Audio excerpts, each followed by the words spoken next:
nid doux nous dit tout. Puisque finalement, dans la position, dès qu'on le met dedans, c'est une évidence pour un enfant qui n'a pas vu qu'il est posé, calé, et que de la position au bras qu'il réclame à la position au matelas, c'est l'intermédiaire. Au niveau du bassin, un enfant au début, il est souvent encore dans la position intra-utérine. Et d'ailleurs, le mettre dans cette position n'est pas mauvais au départ, même dans un portage, plutôt que de vouloir absolument qu'il s'étende trop vite. Donc, lui proposer plutôt de pousser sur ses jambes jusqu'à une extension presque complète est intéressant.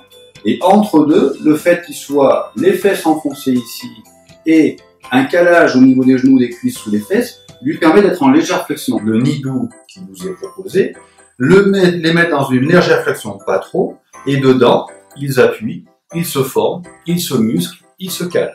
Moi, j'ai trouvé d'entrée de jeu qu'il était intéressant pour les mamans qui ne savaient pas trop comment le positionner, qui le mettaient souvent dans leur lit, dans différents coussins. Donc finalement, pour le bébé né à terme pendant ces 3-4 premiers mois, d'avoir la sécurité pour les parents et pour les alentours, de voir leur bébé plutôt en confort, qui s'endort plus facilement, qui paraît bien et qui paraît en sécurité, il me semble que ça a beaucoup d'avantages.